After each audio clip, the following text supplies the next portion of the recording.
I know I've had a few questions on how do you set up the tarp by yourself, and I know I've shown videos a long time ago on setting up a tarp, but show you how to do it single-handedly.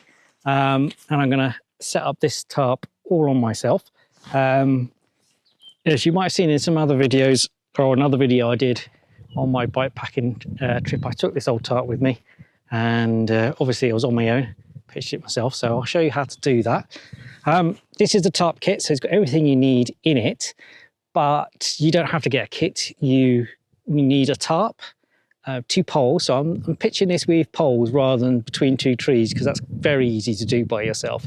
But yeah, you need a tarp, you need guy lines, at least 4 guy lines, ideally 6, and 2 poles to set up this tarp. You can have more poles as well if you want more shape, if you earn more sort of an entrance to get in and out. But what we're going to do is a classic sort of tarp setup here, just simple pitch. So I'm going to pitch this myself, and the trick here is to lay the tarp out, put in some pegs for the 2 lines at the end, and then simply push up the poles.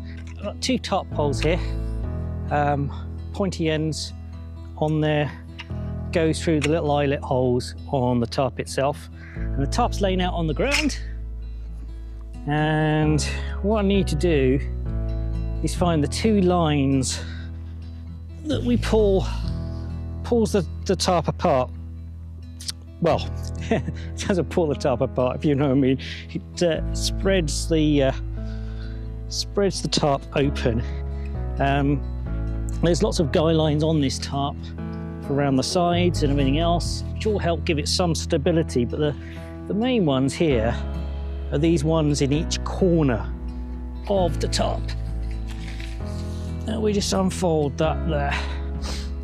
Now, we don't want to stretch them out too tight because there'll be no slack for the pole to go up. But I'm going to try and just have a quick guess at the positions, which could be completely wrong. Now, if you don't want to guess, the proper way to do it, of course, is to push the pole in and see what the tension's like. So we'll take a pole and we'll push it in here, and as you can see, they're quite loose, so then I'm putting it forward, and you see if I move this back now, that is almost holding itself in position. It'll probably fall over in a sec. There you are. I could tell, but you can get the idea. It's almost holding this in position. So I left the mallet over here to get it. Oh, I don't know, leaving my tools everywhere. Right. Yes. I'll put this in a similar sort of position over here, and we'll get that in there. I'm not hammering these all the way in because I'll probably need to adjust it in a minute. Now here's an old guy line that's got a few emergency knots in it.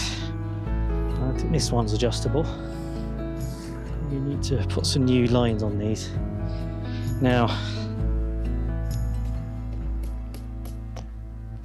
let's see what happens with the rear pole.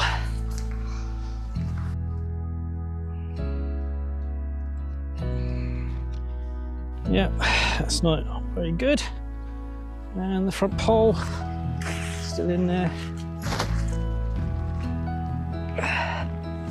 Okay, so those lines need to be kind of a bit tighter.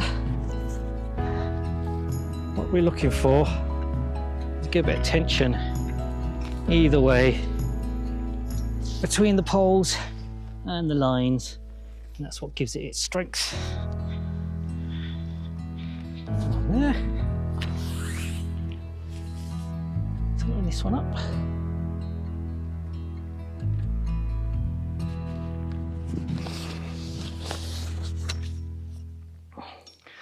Okay, let's rest that there. Now this will complete the picture, this guy line at the front here, to help pull that in place, and then I can repitch, but we should be okay, hopefully, For the others, I'll just let the weight of that take it forward.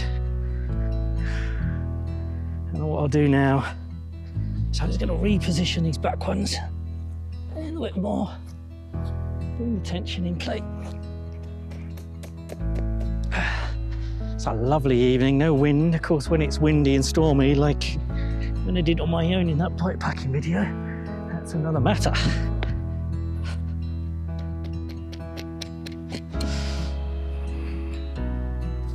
Okay, that should come up a bit better now.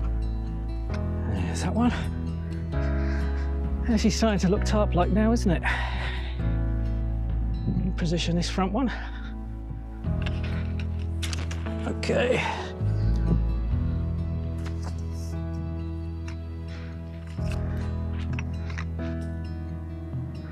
Right.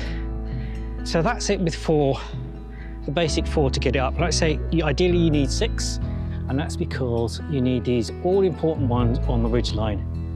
And it looks like when I pack this away, I did a pretty good job rolling up the guy line here. So we need to untie this. Here we go. Get another peg.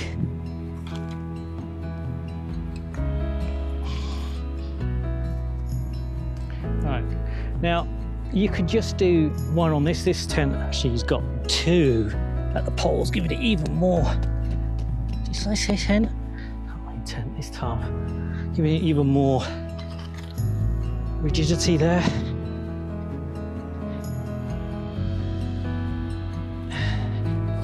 And another one there. So make that upper peg a bit nicer at the front. And this one here, I think needs to reposition out a bit further now.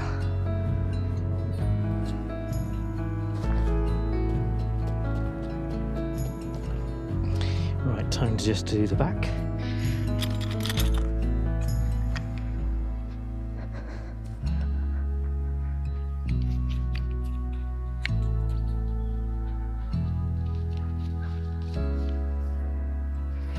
Make that tidier.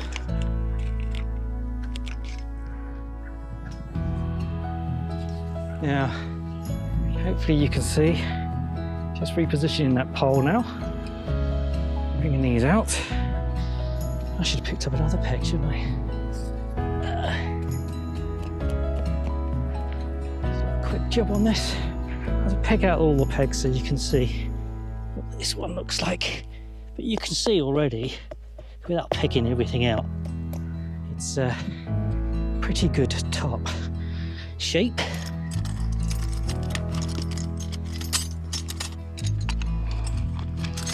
Right, I was going to peg out these side ones. Okay, side ones aren't necessary, but they'll help keep the material nice and tight. Breezes, help rain run off.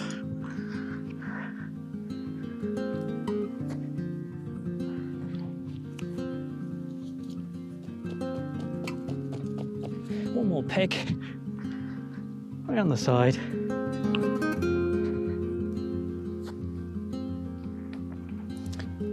Little workout. I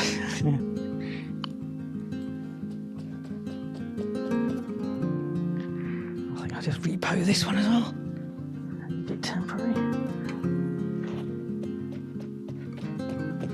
There we go. Single-handed tarp setup with 2 poles.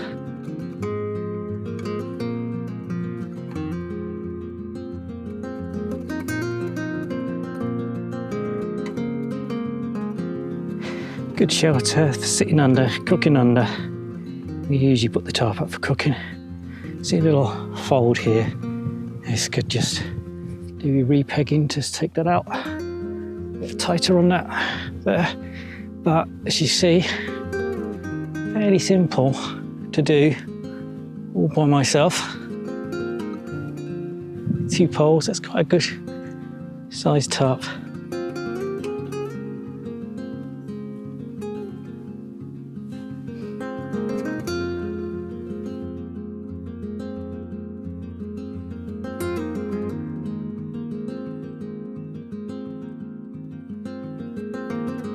So there we are, under the tarp. Fortunately, it's not raining now, but you can see there's enough head height on this tarp model to work. If you want more head height under a tarp, because it's just 2 poles, it's just a basic. Of course, if you had more poles, you could put poles up at the sides here, longer poles, propping up the sides, make a bit more of an opening, then you'll have more headroom throughout. And of course, you can also get some longer tarp poles if you want to even higher. But yeah, there you go, your basic tarp setup. Possible to do by yourself, as you see in that video. So just to recap, lay your tarp out, go to the corner points where you run your guy lines and run those out to open the tarp up. Put some pegs in there. You'll probably need to re-peg those, but you're looking for just enough tension so that when you push up a pole, it more or less holds it in place. Now, obviously it's windy, it might take a few attempts. It might take a few attempts just to reposition the pegging of those lines to get the right tension on the pole, so you can get poles in at both ends, and then you've got the basic structure in place. There should be enough tension, hopefully, between the material, the poles and the guy lines to hold it in place. Enough for then you to get out the main ridgeline poles and hold that up. Because this model does actually have 2 ridgeline poles, I could have pitched it with just putting the 2 ridgeline poles up first. I think I did that actually when I went on the bikepacking adventure. Put these 2 ridgeline poles out either direction, put that up, which is an alternate way of doing it. Very similar though, because we're still just putting tension on here. But it meant that I wasn't dealing, because it was very windy that day, I wasn't dealing with trying to battle the wind and that as well. But you get the idea there. So there you go, 1 tarp set up. Thumbs up.